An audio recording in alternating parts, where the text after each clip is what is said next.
Class 6 Hindi grammar chapter 13 क्रिया। निम्नलिखित वाक्यों को ध्यान से पढ़ो व समझो। पक्षी उड़ रहे हैं। रमन सीता के लिए खाना ला रहा है।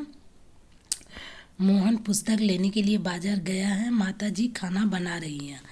उपयुक्त वाक्यों से ज्ञात होता है कि इन वाक्यों में उड़ रहे हैं, ला रहा है, गया है, बना रही है आदि पदों से किसी न किसी कार्य के होने का या कार्य के करने का बोध होता है। वाक्य के ऐसे शब्द क्रिया कहलाते हैं। अतः हम कह सकते हैं कि वाक्य के जिस शब्द से हमें किसी कार्य को करने का बोध हो उसे क्रिया कहते हैं। वाक्य का वह शब्द जिससे कार्य के होने का बोध होता है उसे क्रिया कहते हैं। ऊपर दिए गए शब्दों में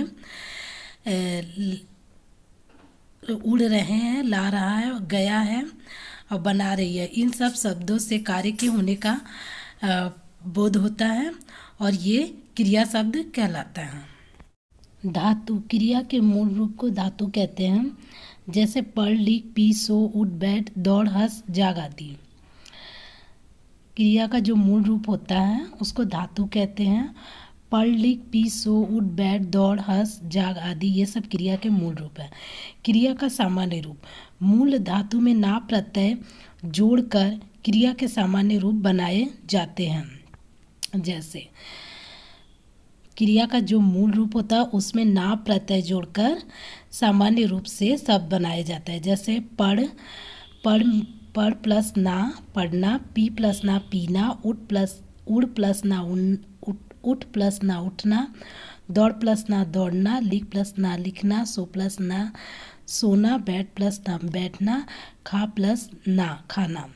यहाँ पर मूल धातु के साथ ना प्रत्यय जोड़कर सामान्य शब्द बनाया गया। क्रिया के भेद क्रिया के निम्नलिखित भेद हैं। सक्रामक क्रिया, आक्रामक क्रिया।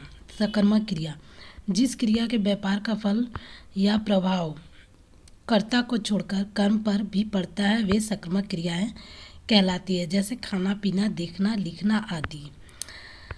वह क्रिया जिसके व्यापार का फल कर्ता को छोड़कर कर्म पर भी पड़ता है वह सक्रामक क्रिया उसको कहते हैं। इसमें क योगेश पुस्तक पढ़ रहा है, ख नेहा चित्र देख रही है। उपयुक्त वाक्य में पढ़ रहा है और देख रही है सक्रामक क्रियाएं हैं। पढ़ने और देखने का कर्म क्रमशः योगेश तथा नेहा कर रहे हैं, किंतु इनका फल कर्म पर ही पड़ रहा है, इसलिए ये सभी सक्रामक क्रियाएं हैं। सक्रामक क्रियाएं दो प्रकार की होती है, एक क्रमक क्रिया, द्रविकर्मक क्रिया।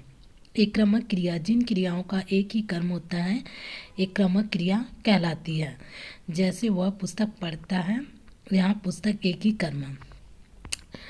जिस क्रिया में एक कर्म होता है उसको एक क्रमक क्रिया कहते हैं। यहाँ पर उदाहरण में वह पुस्तक पढ़ता है, यहाँ पे पुस्तक एक ही कर्म है और ये एक क्रमक क्रिया है।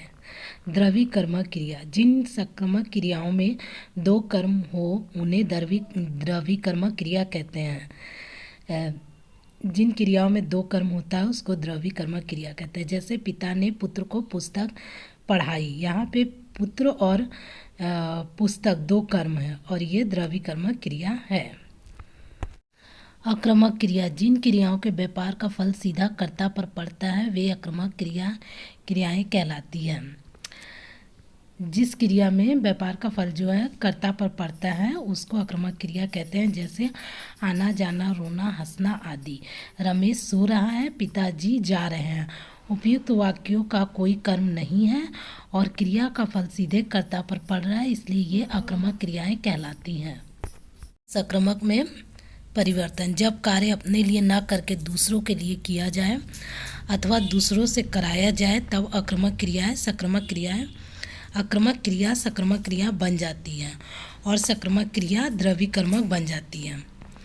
जब कार्य को अपने लिए ना करके दूसरे के लिए किया जाता है या दूसरों से करवाया जाता है तब आक्रामक क्रिया जो है सक्रामक क्रिया में बदल जाती है और सक्रामक क्रिया द्रविकर्मक क्रिया बन जाती है। जैसे सक्रमक से आक्रमक, वह पतंग उड़ाता है सक्रमक, वह उड़ाता है आक्रमक।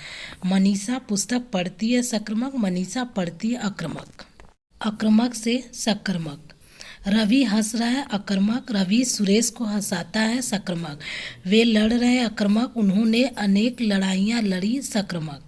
सक्रमक से द्रविकर्मक, राधा पढ़ती है सक्रमक, अध्यापिका नेहा को पढ़ाती है द्रविकर्मक। मैं भोजन खाता हूँ सक्रमक, मैं अतिथि को भोजन खिलवाता हूँ द्रविकर्मक।